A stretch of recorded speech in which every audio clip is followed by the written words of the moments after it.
Welcome back to the Something in the Wilderness podcast. You're listening to a music discussion podcast about each and every song of Andrew McMahon. Each song is the subject of its own episode here. So if you love music discussion, digging into the lyrics, getting excited about your favorite music, then I think you've come to the right place. Today, I welcome a brand new guest to the show. I'm looking forward to hearing his story and about his relationship with Andrew's music. We're taking on a little bit of a deeper cut than most of what we've been focusing on this year. So I'd like to introduce you all to Stephen. Well, hey there. Thanks for having me on. I'm excited. Yeah, welcome to the show. So I appreciate it. No, I'm excited to chat. Why don't you start by telling us a little bit about yourself? Sure. December 19th, 1989, I emerged from the womb, and I've been going ever since. No, I'm from Charlotte, North Carolina, or at least that's where I currently reside. Mm-hmm. By day, I'm a boring insurance accountant. By night, I am a black-hearted emo child until the day I die. So I'm a dad, but I think my kid is probably more mature than I am in a lot of ways. You know, the I'm usual, I'm starting to feel that way about my own kids. I can relate to that. right? She's only 5, so it's concerning. I bet she keeps you busy. That's one word for it. Yeah, we're working dad, and you got married last fall. Is that right? I did. I got married in November of this past year, and our wedding playlist, we didn't have a DJ, and Mm-hmm. 90% of it was a mixture of Andrew McMahon for me and Taylor Swift for her. Oh, what a combination! And then the other 10% was like Super Kitties and Spidey and His Amazing Friends and all the kid show songs. Yeah, just to mix it up. Okay, well, it seems like there's a lot of Swifties in the Andrew fan base, so I don't think that would be an unwelcome combination there. There was never a dull moment, that's for Yeah. sure. So you and I connected originally in the fall about doing this episode, and I appreciate your patience because sometimes takes me a while to put these things together. I like to make my notes and kind of plan ahead. It normally doesn't take 6 months, but there were a few other things that came up in the meantime. So I just appreciate you eventually said, "All right, I'm ready." You were like, "All right, let's do it." So I appreciate it. So thank you for that. Yeah, no, absolutely. It was going to happen. I feel like we had the scheduling stuff and then I got sick and it just went back and forth. I was like, no, it's happening. Yep, it's happening now. So Stephen, how did you get into Andrew's music?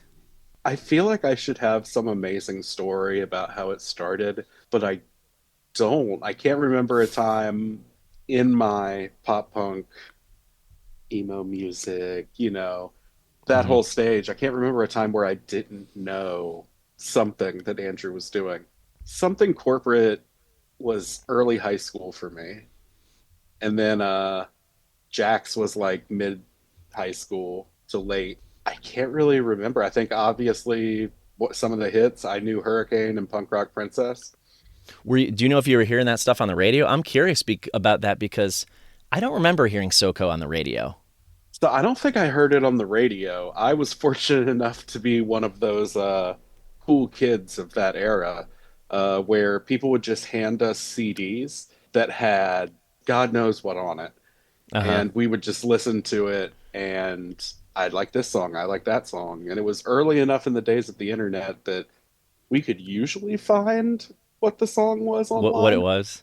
Type in the lyrics or something, maybe. Yeah, we had to type in the Or lyrics, go to all those websites with the terrible viruses and the pop-ups yep. just so we could read the lyrics. But yeah, I think that I feel like that sounds like probably a lot of people. But yeah, like Punk Rock Princess, that was my first introduction to Andrew, and then kind of I liked the music, but I never really Hmm. jumped in until Everything in Transit.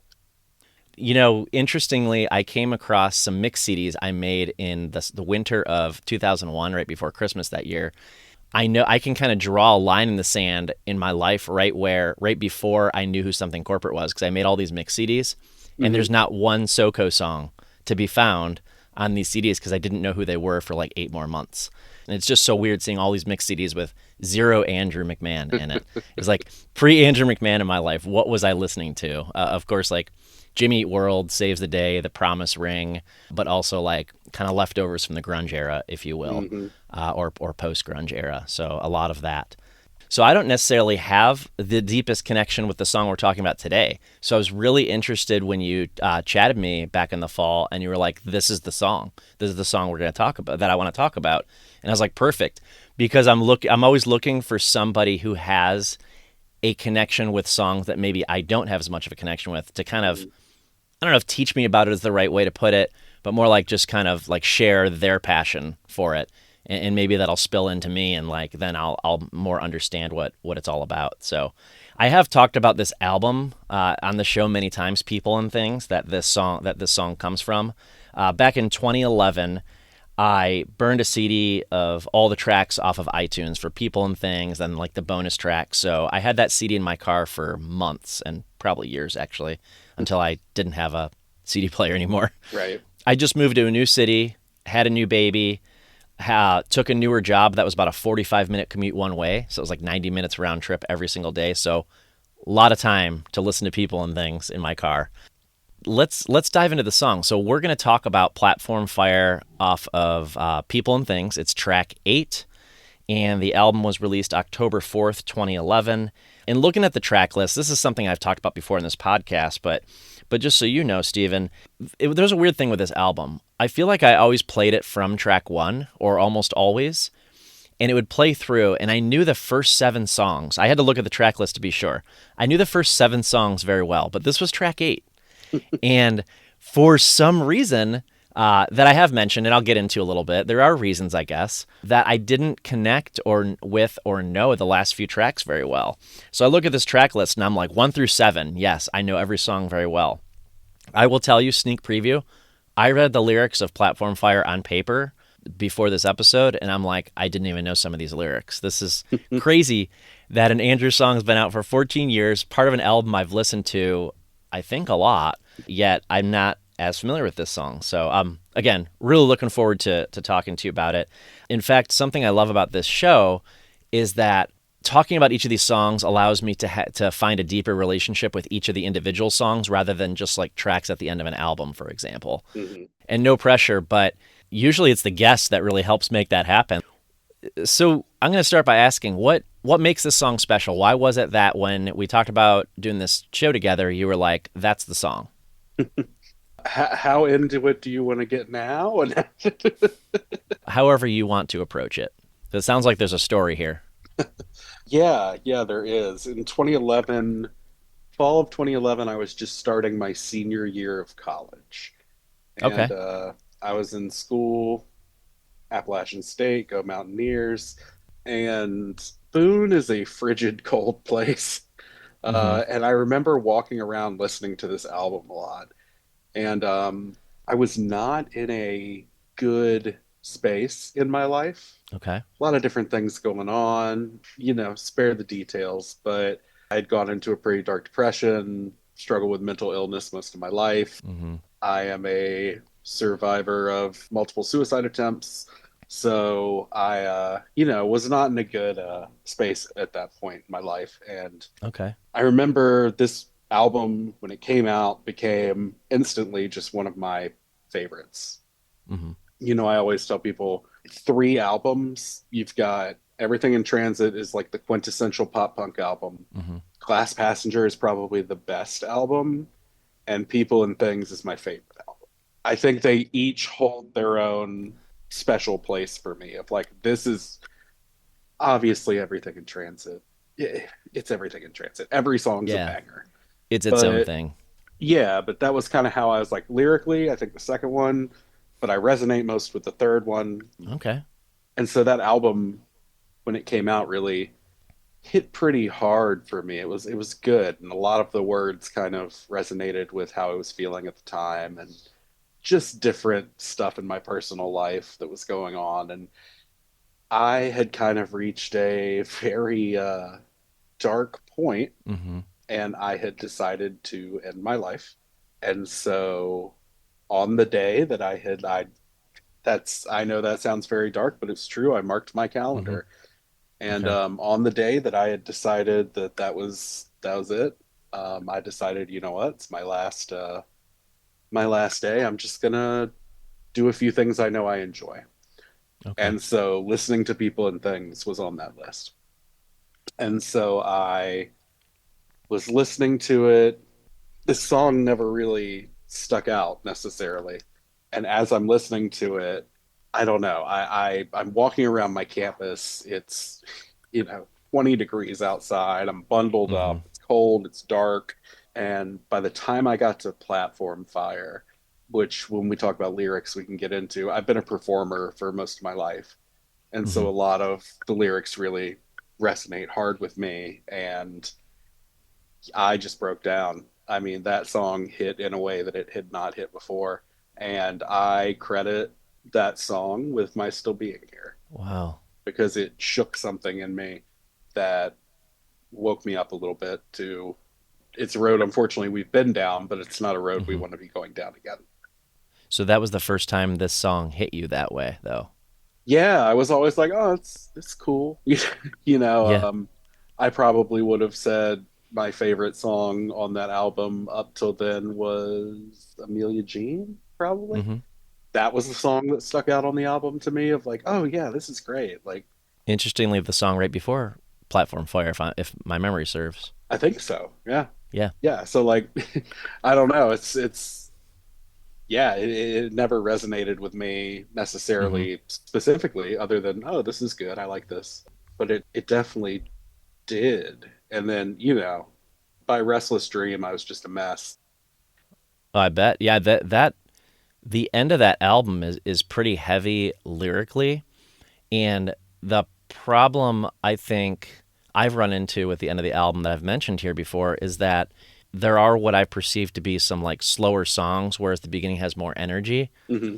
But I can see being in the headspace you're in, needing that kind of music in that moment. You didn't maybe need the happy pop punk or the bright lyrics, but it's very much storytelling on this album in general. But like, yeah, it's interesting to me that there's a song that you maybe didn't notice before. That's really fascinating to me. That just suddenly hit you all at once. It snuck up on me. Yeah. Do you feel similarly about the other songs toward the end of the album, like Casting Lines, Restless Dream? Are those kind of in the same wheelhouse for you because of that moment? It sounds like it was very time and place for you to become to mean something, but it's probably also grown meaning for you over time. Yeah, all of them I kind of relate with that. In fact, the whole album, Hmm. I relate with that experience. For some reason, it's that one. It's the one that broke the dam. It's the one that made me realize, and I can tell you exactly. It's when you get to the first pre-chorus. It's the after all this haze, it's only temporary. When that hit, I was done. Oh wow. Yeah, the rest of the songs carry that on. I'm curious if you don't mind my asking, and Sure. if you do, tell me what happens. Take me back. What happens after that moment? So you heard that song, you listen to the rest of the album, you're on your walk, and then what? You have it on your calendar, and then Uh, that changes it, right? yeah, it does. I'm pretty sure I that was probably 6 or 7 o'clock at night. Hmm. I probably walked around the town until 2 a.m. Oh wow, in 20-degree weather, Jesus. Yeah, yeah. Well, it was probably 10 degrees by then. Yeah, I'm sure. Nah, it was the mountains. We were used to it. Hmm. I used to just put on my coat and walk around if I needed to, and I probably walked for, you know, 7 or 8 hours just around town listening to music, but specifically that album over and over and Hmm. over again. And I went home, and because I was raised in the South, and also because I was raised religiously, I did what I was taught, which was to swallow it and never tell anybody. Mm. So I moved forward, but I didn't really own it or really process that experience for a very long time until I understood mental health things and Yeah. I stepped back from certain things like my religious life that I had had at the time and different Hmm. things that maybe because of the way I had been raised, I hadn't given it the same weight and the same thought that I might have. Pushing it down was residual from that growing up. Yeah. So yeah, I wish it was a epic. I got help and I did. but I didn't. I shoved Hmm. it down and I pretended it didn't happen. And I didn't tell anybody until 2023. Wow. People obviously knew. We talked about it a little bit off the podcast. I used to be a podcaster. I had a comedy podcast for 4 years, and we used to go on tour and do all sorts of stuff, and it was really fun, Hmm. but it was also focusing on mental health. And so the entire reason it got started is because I started sharing openly about my mental health after my father passed away. We also liked to have fun while also having serious conversations. Yeah. It snowballed, we did our thing, but it all kind of started because I was being open. Hmm. And even then, I never mentioned it because we ended in 2020. The first time I told it to somebody was through someone I met online in the Andrew community. I can understand why that story feels so safe with another Andrew fan because it's interesting to me when you meet somebody who's not as into music as you and I are, and there Hmm. are people that probably nobody who listens to this podcast or has ever been a guest in this podcast is like this, but there are people out there who just don't like. They're just like, music's fine. I just listen to it if it's on. Right. You know, they don't take it as a serious hobby and listening, and in your case, performing, and but it's understood why someone maybe outside the fan base or someone who doesn't have that passion for music might not understand that part of your story is that that walk that you took and you heard that song and you feel like it saved your life because you needed to hear those lyrics or that song or that melody or all of that at once to kind of give you a message and kind of take you down a different path than you were going. It is hard to explain that to somebody who doesn't understand the power of music or maybe just doesn't experience music that way. I should is maybe more fair to say. I don't know.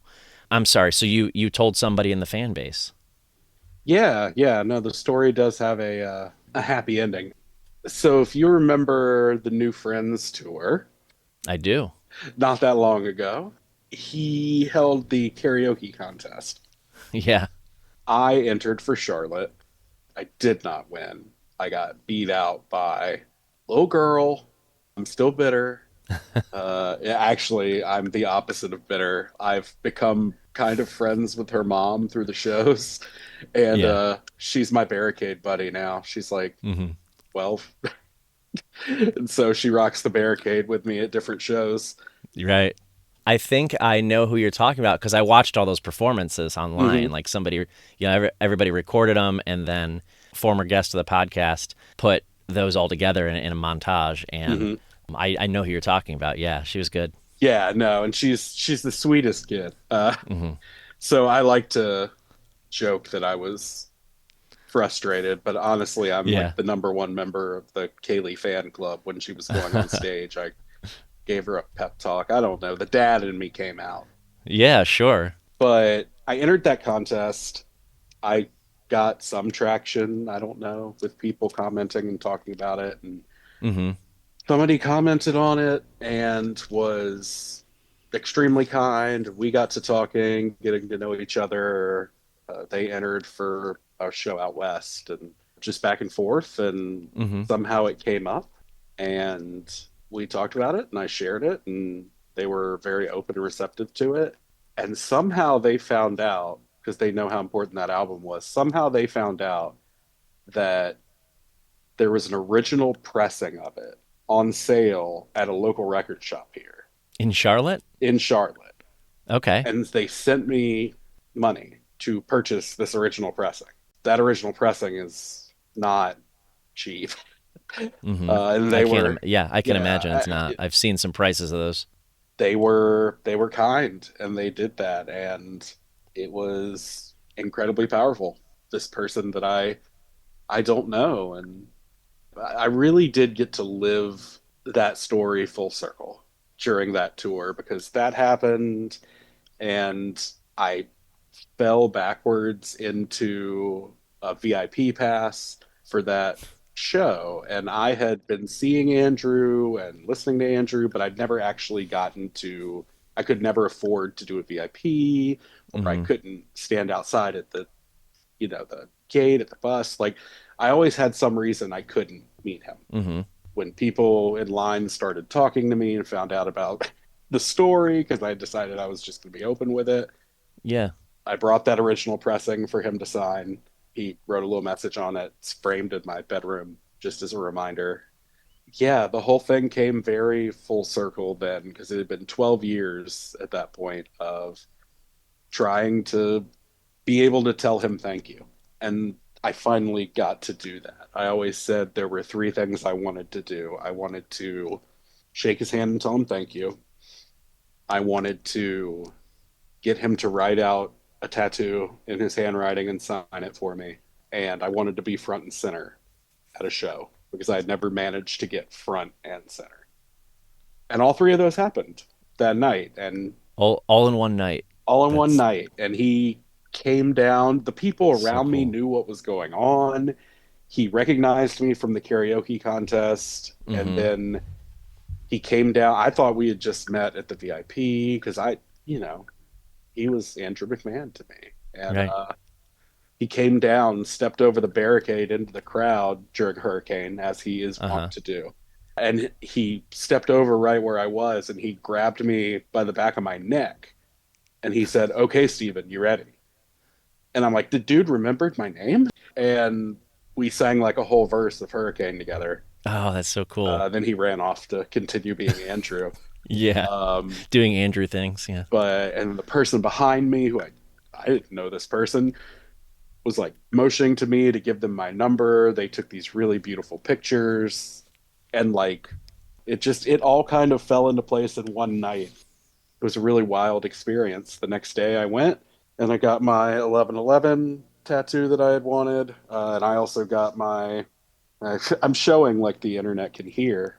Describe it for us. Well, it's just in his handwriting. It just says, "After all, this haze is only temporary." Oh, very cool. So right from the song. Yep. And I got it on there immediately the next day. I was like, this weekend is going to just revolve around this song and this Yeah. album. And it did. I did have to correct him on the lyrics when he wrote it because he left a word out. And then I felt bad. Yeah. He admits he doesn't remember all of his lyrics, and that's why he can't do some of the songs. But Oh, yeah. He's like, I've messed up people's tattoos. It's like, not this one because you corrected him. no. I said, actually, there's another word there. Do you remember which word he forgot? No, I'm curious. Is.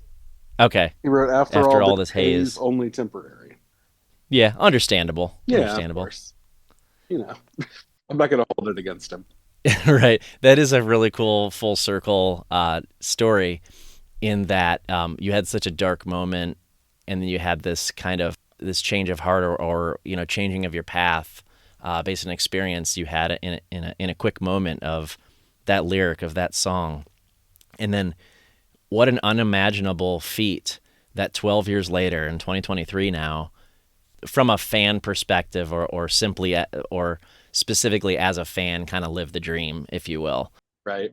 Meet the guy who wrote the song that may have changed your life and have a conversation with him and get him to write out the very lyrics that helped you so much and make a bunch of new friends on the New Friends tour, no less, Mm-hmm. in that same night. That is really cool. And that's what it's like to be an Andrew fan, an Andrew McMahon fan. That's what it's like to be part of the Andrew McMahon fan base. God, it's hard to imagine other fan bases are this special. It really is. But I guess it's hard to see outside this one. But let's dig into the song a little bit, and then we'll touch back to that story here and there as we go along. Sure. Did you know this album was infamously, I'll say infamously, maybe among certain circles of people, I don't know if everybody knows this, but this album was written and to some degree recorded and then scrapped and then redone eventually. Did you know that about people and things? I actually didn't know that. I knew that Yeah, he had written Casting Lines as a theme song for Parenthood, right. Yep. but I didn't know that he had scrapped it. Yeah. And in the timeline, I don't know where that quite fell, but my understanding is he started down a path that he had started with, like Everything in Transit and The Glass Passenger, where he writes the songs, he plays them on piano, he records his parts, and he kind of builds a song with other instrumentation using other instrumentalists around it, whether they're his friends and band members like Bobby and Jay, or they're other musicians, Jim Wirt, his producer, that would come in. and record some of these instruments. But that's how he usually approached it, and he was going to approach it. But then he decided, you know what, I really want that full band sound. And I've said this about a lot of songs, several songs on People and Things. I feel like Platform Fire is a good example of this full band sound. I feel like Hmm. each instrument has its moments in the song, and I really like that about this song. And I'll tell you what, as I listened to this song several times to prep for this show, I realized it more and more of some of the things I missed, which I definitely want to come back to when we get to the sound. Again, he talked about wanting that more full band feel in the studio, and that's what he was going for when he recorded this album.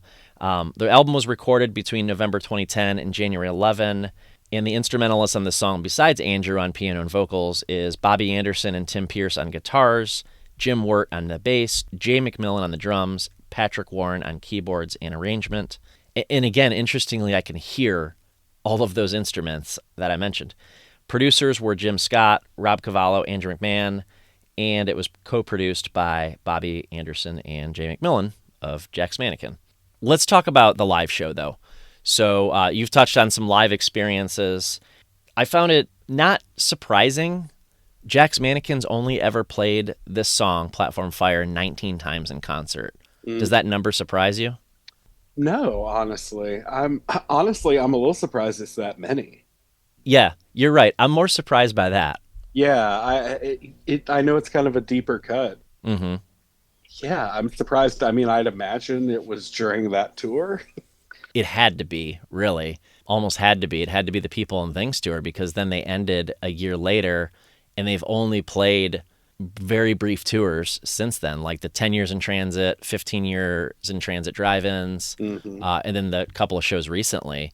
Yeah. And I don't know how much of those shows contained Platform Fire, but I do know, because I saw it on Setlist, that they did play it in January at the Venice, California show. So that was the most recent time it's been played, and that's great news for Platform Fire fans. That means the band knows how to play it this year, and Andrew knows the lyrics. Presumably. I will die on the spot if that happens during the tour. That would be something. Yeah, because I don't think I have to remind you then that The Wilderness has never played this song. Right. It's never been played by The Wilderness, as far as Setlist FM knows anyway, as far as the internet knows. And only 19 times at Jack's Mannequin, but again, most of those were many, many, many years ago. Hmm. Did you have a chance to see Jack's Mannequin in their original run, like back in that era? I never did. No, I've Yeah. only really seen him play since, the earlier years of Wilderness, Mm-hmm. all the way to now through Something Corporate, obviously, and now back to Jack's Mannequin. But no, I never actually saw them as a unit. I did always appreciate, and I don't think we're out of the Wilderness area. I'm not talking about history or anything, Oh, sure. but I do appreciate that the Wilderness plays kind of a mix of all the songs. But I have been looking forward, just like with the SoCo tour last year, I have been looking forward to this moment of a purely Jack's Mannequin set. I think it's going to be really interesting to see what kind of songs we get. I think we can all guess about half the set list, Hmm. but then I'll be interested to see what the other half is. No doubt about it, I will enjoy every one of those songs, whether I've heard them before or not live. But Platform Fire would be a really interesting choice. And to me, that's a really interesting choice that they played in January, being that it was kind of their welcome back show for 2025, kind of Right. revving up and promoting the new tour. I have to hope that it's a possibility, that it Yeah, would get played. I'll know in less than a month. yeah. So I probably don't have to ask the question. You're seeing Jack's Mannequin this year. Yeah, yeah, they're coming to Charlotte on the 10th of June. Okay. So we're right at the beginning of the tour. Oh, perfect. And I get to see Jack's on the 13th, so 3 days later Okay. after you. Yeah, Friday, June 13th in Pittsburgh. When we chatted before the recording, you indicated that you are a Reliant K fan, right? I am. Yeah, I've Yeah. probably seen Reliant K more than any other artist. Wow. Even Okay, more so than you Andrew. are you're a big fan. Okay. I am also a fan. I would say I'm much more of I'm closer to a casual fan. Hmm. There's a couple albums I really, really love by them. I would say, of course, and Air for Free, I really love too. And then I've listened to some of the other albums, but not even all of them. I've seen them in concert a couple times. But of course, the reason, for everybody listening, the reason I'm asking you that question is Matt Thiessen of Reliant K co wrote this song, Platform Fire, with Andrew, which to me is a fun fact because it's like two musicians that I enjoy the music of coming together Hmm. to write songs. They also wrote People Running and Amy I together. When you think of those three songs, do you like kind of put them together in a like do those songs relate to each other in any way? Because I don't feel like they do. I feel like they're very different. No. Yeah, I don't know if they do. The two that I always associate in my head are Amelia Jean and Amy I. Same, Like those are maybe it's because they're both names. I don't know, both A names. Yeah, yeah. but they also just have a similar like vibe. hmm But no, yeah, I wouldn't place those as being the three that Matt Thiessen wrote on. So I read that they went out to L.A. to write this song together or finish this song together. I think is how it was phrased, and that Andrew wrote this one about life on the road. According to Wikipedia, Andrew had the first verse written before Thiessen joined the writing, and then they kind of finished it together. But yeah, I love Reliant K. So you said you've seen them a lot in concert. Usually I would catch them. Well, no, that's not even true. I was gonna say usually I'd catch them when they came through, but that's not always true. We drive down to Charlotte when we were in college. I hmm made a couple trips to Nashville Okay. because I'm pretty sure the two guys who were the two Matts who Yeah, were the original members, still live in Nashville. I believe so So too. they play shows there occasionally. So I went and hmm saw them on their last tour, which was only like a year and a half ago. I know they were in Columbus last June Hmm. because ironically I missed them in Columbus to go see Better Than Ezra that Hmm. same night. And the reason I chose Better Than Ezra is because I saw Reliant K the next day at Four Chord. So I was like, okay, maybe I don't need to see Reliant K 2 nights in a row. So I'll go see the other band I love, and then I'll go see Reliant K the next night. So that's how I did it. So I've seen, then I saw them at When We Were Young Festival 2 years Hmm. ago as well. So I've seen them twice, but both times I've seen Reliant K have been very recently, like in the last year and a half. Yeah, I think my first Reliant K show was the tour when came out. Uh huh. And actually, I think I alluded to it when we were talking the other day, and I said, you know what? I'll wait. I'll save it.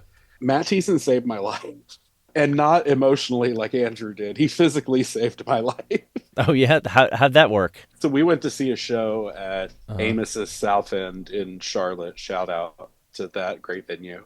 This was 2008, the fall of 2008. Mm-hmm. They did the Uncle Fest tour, which was a Halloween related. They were all in costume. It was Okay. just a fun, silly Reliant K thing. Uh huh. And after the show, it was my friend's 19th birthday. Mm-hmm. And so we decided, all right, well, we'll stand out in the parking lot area, like, because there weren't any barricades or anything.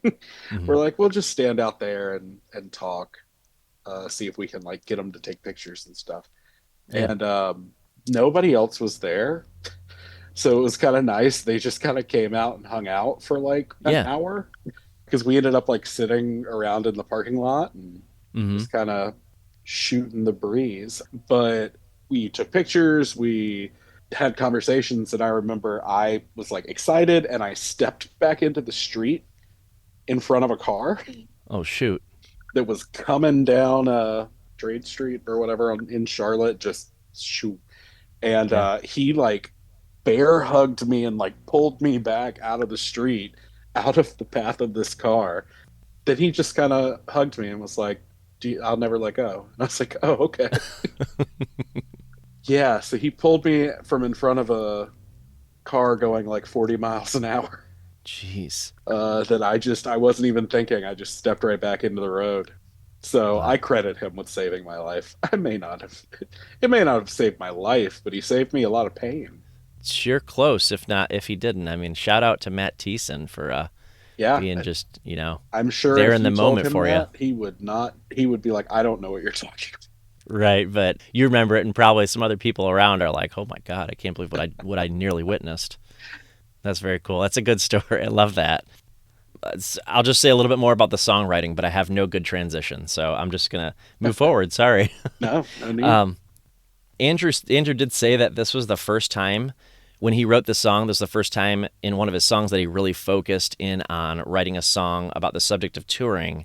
And he mentioned in this recording that he's always been hesitant to do that because not everyone can relate to being in a touring band. So by talking in a song about being in a touring band and being on the road, maybe not something that someone like myself can relate to as a fan. But I don't need to relate to every single lyric of a song. And I know that when we talk about lyrics, we're definitely going to talk about the ways that we have related to the lyrics, even without maybe being in a touring band.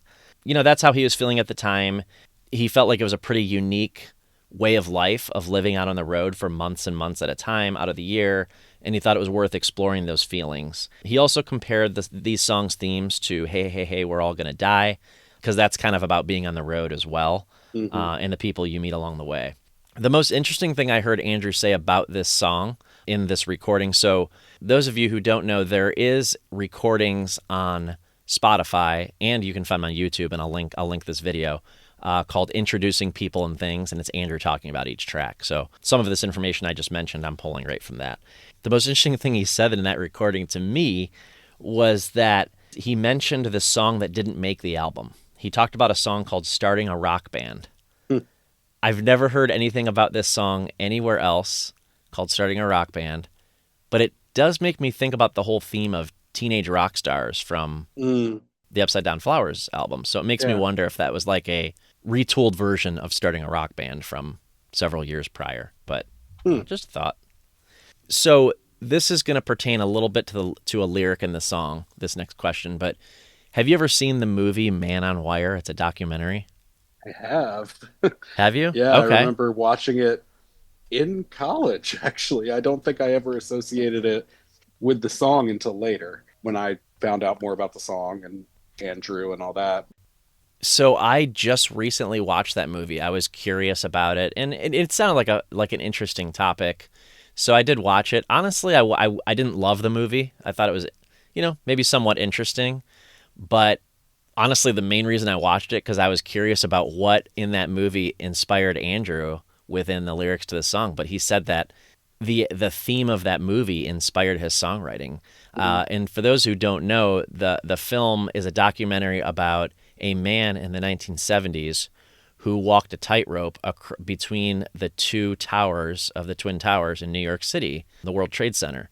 And apparently he had done it in other buildings, Mhm. and he wanted to attempt it. Obviously, this is very illegal. Do not try this at home with any buildings.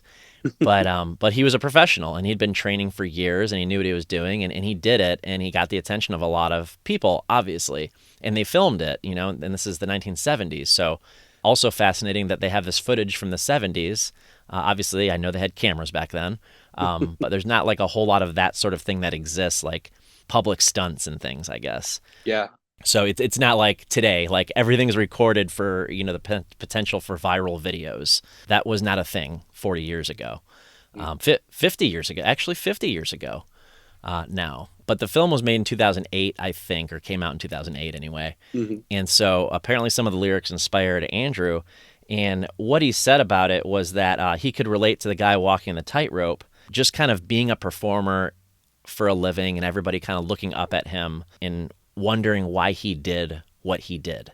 So again, referring to the tightrope walker, but also back to himself Mhm. and comparing those two stories. So just found it interesting that he was inspired by that movie to write lyrics about it. And that's where the Man on the Wire line comes from. But apparently some of the theme of the song itself as well.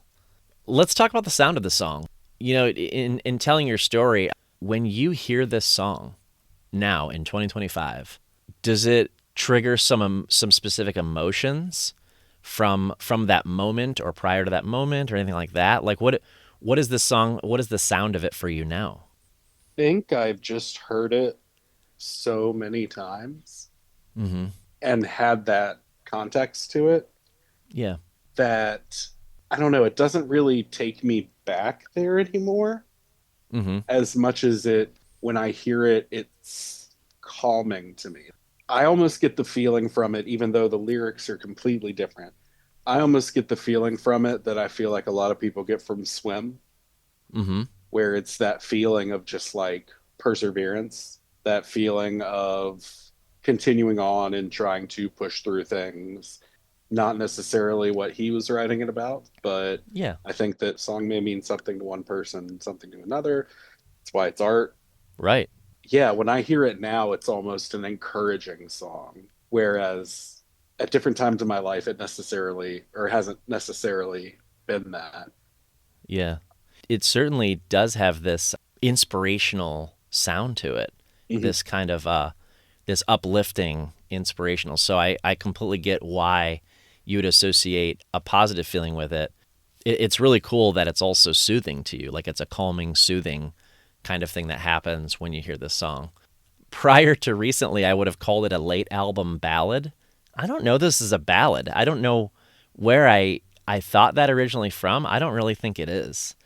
No, it's got the sound a little bit though. I could see how you would like your Yeah, brain goes to that because it does have a similar kind of. it has a well. I'm gonna use a word I just it has a soothing sound Hmm. to it, and I think that's part of that. That's what I associate with a ballad. The instruments flow so well together. I mentioned this earlier, but I can hear the electric guitar. There's a solo in it, which I don't know that I ever really noticed before recently, to be honest, which is just wild to me. There's an electric guitar solo. I really, in headphones especially, I really noticed the keyboards. I thought it was, I would have called it an organ, but in the liner notes it says keyboard. So it sounds like an organ coming through at the toward the end of the song. Hmm. I really appreciate hearing that. And then the music video slash short film thing that we'll talk about after a little bit helped me realize there's like a also like a drum part that all you hear is drums for like a few seconds. And I was like, oh, they don't normally do that either. So it's kind of like this, again, full band composition and allowing each instrument to shine specifically on its own. Again, something that's amazing about this show is specifically the conversations I've had with guests. I mentioned this earlier. I've been able to form these new relationships with this song, and part of that is like listening over and over again and planning some of the things I'm going to say about it. And then when you tell me your story, like I'm kind of thinking about some other things too now. Anything else about the sound of the song specifically?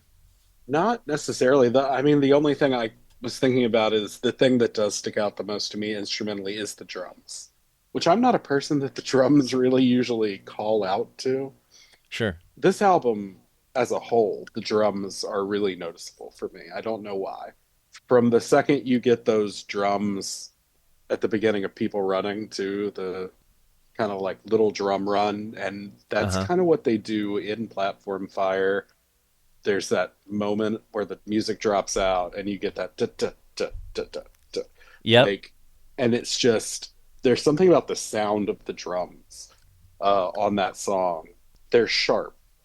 I don't know. There's something about the sound, and I don't. I'm a musician, but I don't. I'm not a percussionist, Mm-hmm. so I don't know the terms. It's a very tight sound. It affects me emotionally. I agree with you on the percussion in this song. It stands out, and there are other places on the album it does too, but it's almost like I don't know. I don't think they were recorded separately, but it almost feels like it's separate from some of the music sometimes, but in a good way. And then it comes back, and then it kind of brings the music back together. It's interesting. I think it's a very professional production on this Mhm. album, and I think that was very intentional. One piece of evidence is what we're talking about right here. Let's talk lyrics. You mentioned some lyrics earlier that were very important to you, obviously, and that's in the first verse. So, after all, this haze is only temporary. Mhm. What does that line mean to you? For me, it was the right line at the right time. I wasn't necessarily thinking about it, even though I am a performer. I wasn't necessarily thinking about it from that perspective of the haze, repetitiveness, whatever of performing. Or, I mean, you could say it's the illusion of like, anyway. But for you, though, so what is it? What does that line ring for you Like you have it on your arm, so this must be, kind of a defining lyric for you personally. Yeah, it's that lyric, like I said, that's the one that kicked off my whole, I don't know. Like I said, it woke me up in Mm-hmm. that moment. And so for Woke you me, up. when I hear after all this haze, it's only temporary, all I can think is how I've reminded myself of that for the last 14 years. Mm-hmm. When things are heavy, when things are dark, when things are not going my way, when it feels like I can't see, to lean into the lyric. Mm-hmm. That whole it's a this too shall pass type of feeling for me. Yeah, And that's always been very comforting to me in some of the really bad times. And I think sure. because of how I associate the song with very bad times, it's continued to tell me that. It's continued to kind of send that message to me over the years. And I can imagine paired with the way this song sounds that we talked about a moment ago, and in that line, it is comforting to you. It's soothing. I called it uplifting personally for me anyway. So I could definitely see why that would resonate in that moment. And you called it earlier. You called it the pre-chorus. Absolutely. So after all this haze is only temporary, laughter falls on deaf ears in the auditorium. I kind of slowed down when I said that because that's how he sings it, the cadence, like in the Hmm. auditorium. And then he goes into the chorus here. It's very clear here in the chorus how it relates to the movie that we were talking about earlier. Like it's almost like a direct pull from the visual. Anybody can imagine that knows what that film was about, knows what that man did. Philippe Petit is the Mm. guy's name. I forgot to mention that earlier. That walked across the tightrope. The lyrics read, "Stories stacked up so tall, and you don't talk me down. You're talking me through. Bright lights, our platform fire. I'm a man on a wire. You're here for the view." The only thing that I can't associate any meaning for me personally with or understand what Andrew's really getting at here, ironically, are the words platform fire. Like I have no idea what he would mean by that. And I don't know, like I guess maybe that's why when I've seen the title of the song over the years, it's hard for me to remember which song is Platform Fire, because even Mm. though it's kind of a very specific line in the chorus, it doesn't feel like it's part of the rest of the song, or at least I can't personally make the connection what Platform Fire means in the context of the song. But the rest of the verse, or the rest of the chorus makes a whole lot of sense to me. I like to think of this, "You don't talk me down, you're talking me through," as this like the people who guide him or help him in his life, Hmm. friends, family, his wife, probably. I know this is heavily a relationship album.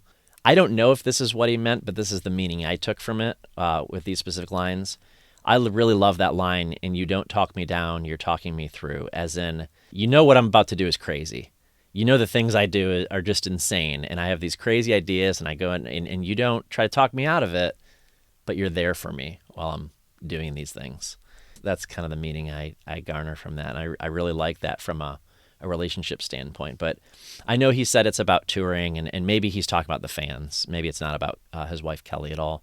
I'm not really sure. Like, I do wonder if it's like, is he talking about the fans being supportive or his wife, or I don't know, both maybe. But either way, that part of it feels positive. Like he's up on this wire. People are looking at him, and he feels supported. He feels like somebody cares, like somebody's helping him get through it. So I do really appreciate this chorus. And again, admittedly, it's not lyrics I've ever dug into before I started like thinking about doing this episode. So Hmm. really appreciate the opportunity to again kind of single this one out in my own mind. Like it's not just that song, another song toward the end of People and Things. It kind of lives on its own in my mind now. Now Right. that I can at least make my own connection. Anything in the second verse that you want to talk through or talk about? Obviously, coming right off of after all, this haze may not be temporary, which again, for me, the change in words there, Mm-hmm. I know it's not necessarily what he's getting at, but in the context of what it feels for me when I hear that after all, this haze may not be temporary, it's almost it's a challenge to me of like, okay, what if this is just it? What if this is life? What Mm-hmm. if the stress you're feeling, the pain you're feeling, the what if it's not temporary? How do you keep going? How do you continue pushing through? And for me, for it to be followed up again, he's probably talking about fans or loved ones, but for it to be followed up with "I heard you call from the back row of the auditorium." Mm-hmm. There was something kind of like the "you don't talk me down, you're talking me through." There was something very soothing, but it also like it brings this like really powerful image to my mind of a quiet voice in the back of a loud room. And the idea of I've got the noise going on, what no matter Mm-hmm. what that is in my life at the time. Right. And for me, it's those are those people. Those are those people that keep me centered, that keep me grounded. And when the noise Mm-hmm. is really loud, they're still there. Mm-hmm. And I try to focus on that sound. And as someone who's spent 20 years as a musician, I know what it's like to stand on a stage in front of people. And there is something about being able to look out and see an anchor, whether that's a person, whether that's a thing, there's something that anchors you to an experience. Mm-hmm. And in that moment, I just think about the people that have anchored me in my life, in my journey with my mental health, through all those things. So apparently, any line relating to the haze is only temporary tends to be the line I gravitate toward. And I'm really glad you pointed that out, Stephen, because I knew that line was a little different than in the first verse, Hmm. but I didn't quite grasp what that line was saying. Hmm. And this haze may not be temporary. Oh, that's not a good thing. That might not be good. It's followed up by what you said. I heard you call from the back of the auditorium, and the meaning that you just told me what that means to you. That's not what I took from it, but I really like what you said. Hmm. I hadn't put that much thought into these lines. You talked about lines about the haze is only temporary, the haze may not be temporary. Toward the end of the song, he talks about I was stepping through a fog. Do you think Andrew was kind of using that as a similar metaphor? Maybe he's in between something, or he can't see in front of him, and he's kind of trying to get his way through. He talks about haze. He talks about fog. Actually, he'd mentioned smoke in the bridge as well. When the tell me Yeah. what you see when the smoke is clear. Interesting. He's using. I don't know.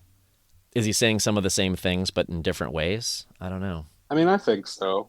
And again, for me, it goes back to the very first line in the song, which he then repeats later of tore up like your baby blue jeans. I was stepping through a fog. And Mm-hmm. again, for me, in my experience with the song, when I hear those Yeah. lines, it does feel Sure. like hey, I'm messed up.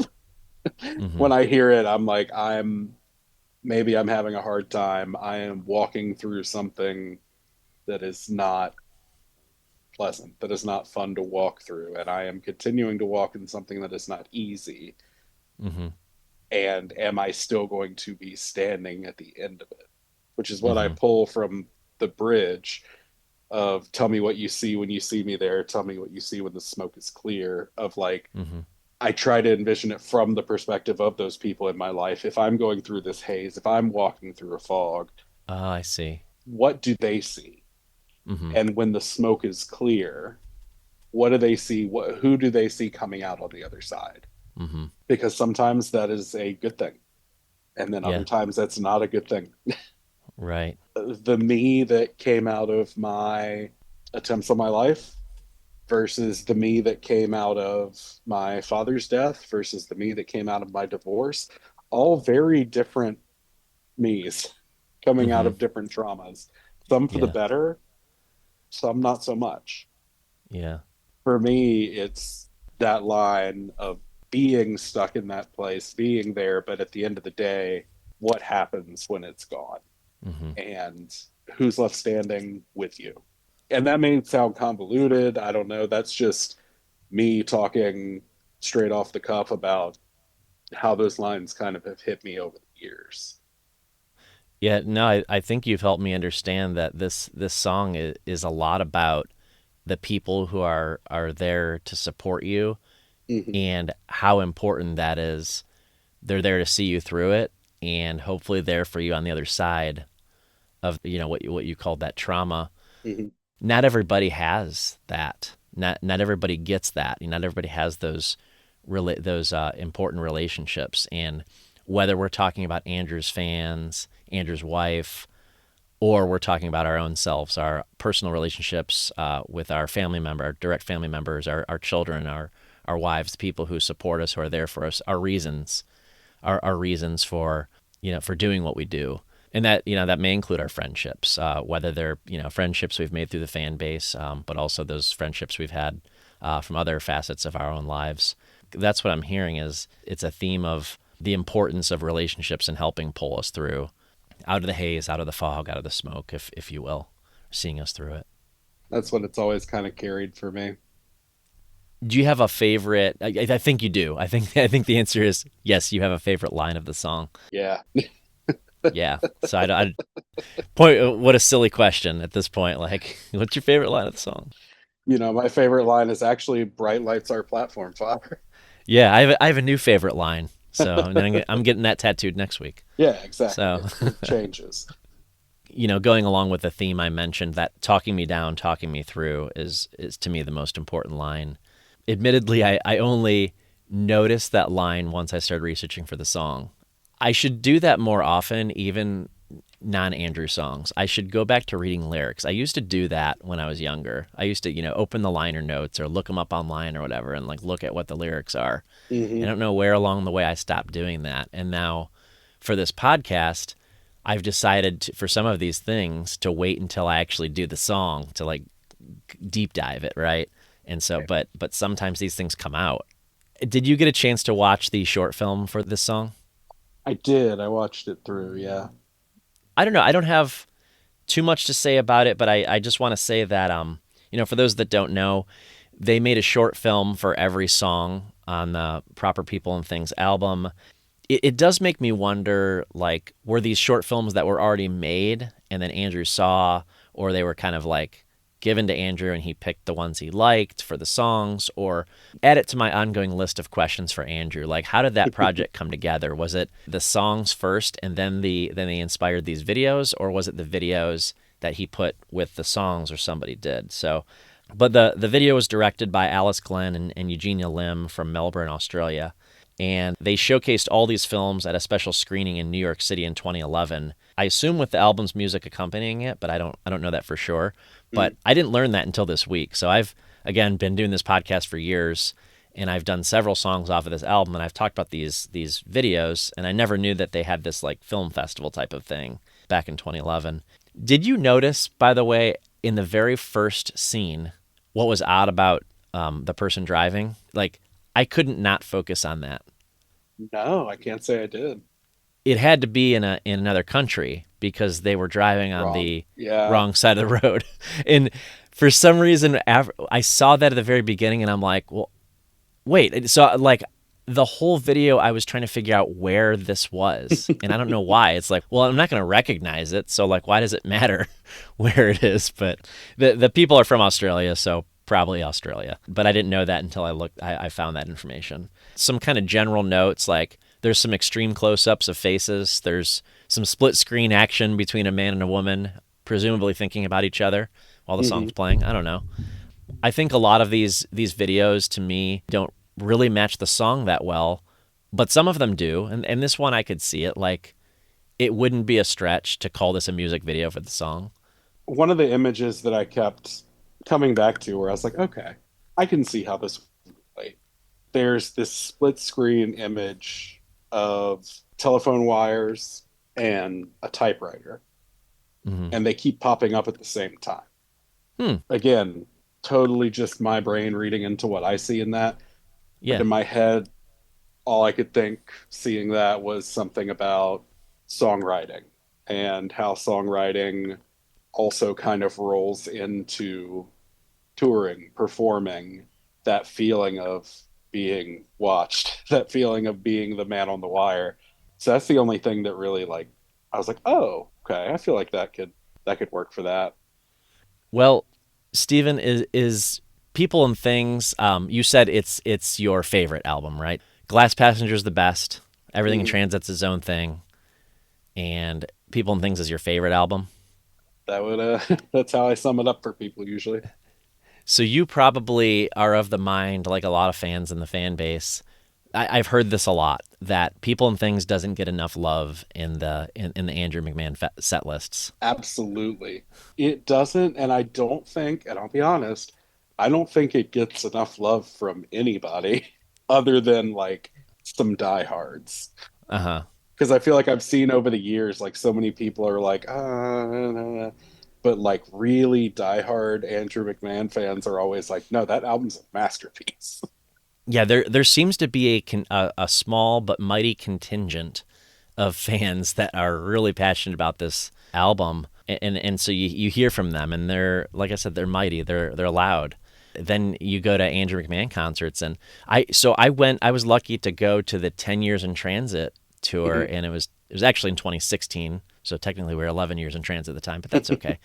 From my memory, and I think I've looked at a set list pretty recently, so they absolutely played Everything in Transit all the way through, of course, and then they played like 6 or 7 songs afterward, but they were all Glass Passenger songs, I think. There Mhm. might have been, you know what? I think they played Restless Dream. But then there was like 6 or 7 Glass Passenger songs and every song on Everything Transit. Just interesting the breakdown, of songs from albums that were played, and it's like, wow.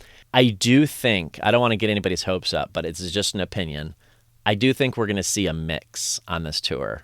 I hope so. Nobody can guarantee they're going to get the song they love on any given night, but I love a lot of the songs, and I know you do too. So we'll definitely get songs we love either way, right?